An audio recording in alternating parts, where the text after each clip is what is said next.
think I would like to start by thanking the people of Murang'a. We've walked a long journey all the way from the primaries and then into the campaigns proper, which was meant to lead us to the day that we have today.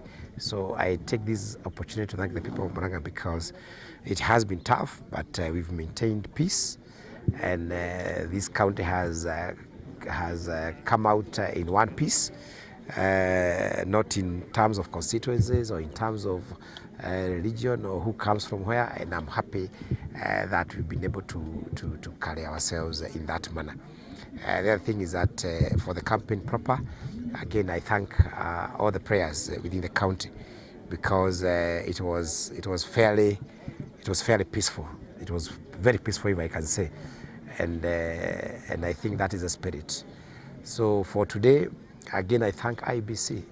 I've been observing since morning, and I've been receiving telephone calls and text messages from nearly all stations, and I think we need to credit them because they appear to be very organized. It kicked off in time.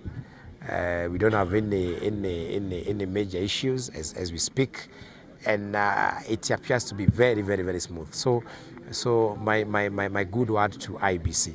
So what I would want to urge everyone is that, as a president or heeding the president's call, after elections we keep calm, we go relax and wait for the results. And after the results, whichever way the results go, we maintain peace, and if there are issues, they should be dealt with in the established legal channels. We've had even opinion polls, and they are speaking loud. They've been speaking loud.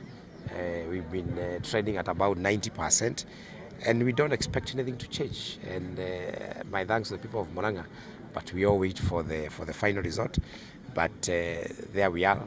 As we are, our main interest as a county is to work for our people and to create a united county, and to create prosperity at households, and that's the essence of devolution.